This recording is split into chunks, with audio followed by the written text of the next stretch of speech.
یا رب، پشت در پشت تو ہی ہماری پناہ گاہ رہا ہے، اس سے بیشتر کہ پہاڑ پیدا ہوئے یا زمین اور دنیا کو تو نے بنایا، ازل سے ابد تک تو ہی خدا ہے۔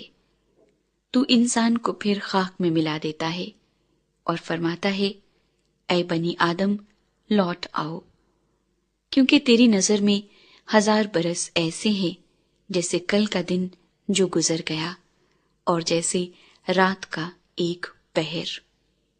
تو ان کو گویا سیلاب سے بہا لے جاتا ہے، وہ نیند کی ایک جھپکی کی مانند ہے، وہ صبح کو اگنے والی گھاس کی مانند ہے، وہ صبح کو لہلہاتی اور بڑھتی ہے، وہ شام کو کٹتی اور سوکھ جاتی ہے، کیونکہ ہم تیرے قہر سے فنا ہو گئے اور تیرے غضب سے پریشان ہوئے۔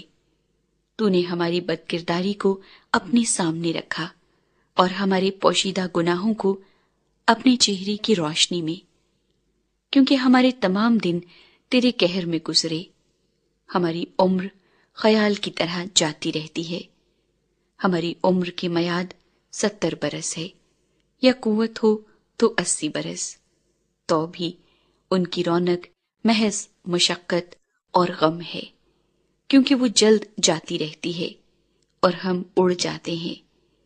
تیرے قہر کی شدت کو کون جانتا ہے، اور تیرے خوف کے مطابق تیرے غضب کو۔ ہم کو اپنے دن گننا سکھا، ایسا کہ ہم دانا دل حاصل کریں۔ اے خداوند باز آ، کب تک؟ اور اپنے بندوں پر رحم فرما۔ صبح کو اپنی شفقت سے ہم کو آسودہ کر، تاکہ ہم عمر بھر خوش و خرم رہیں۔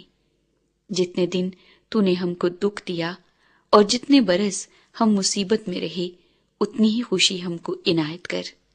تیرا کام تیرے بندوں پر اور تیرا جلال ان کی اولاد پر ظاہر ہو، اور رب ہمارے خدا کا کرم ہم پر سایہ کرے، ہمارے ہاتھوں کے کام کو ہمارے لیے قیام بخش، ہاں ہمارے ہاتھوں کے کام کو قیام بخش دے۔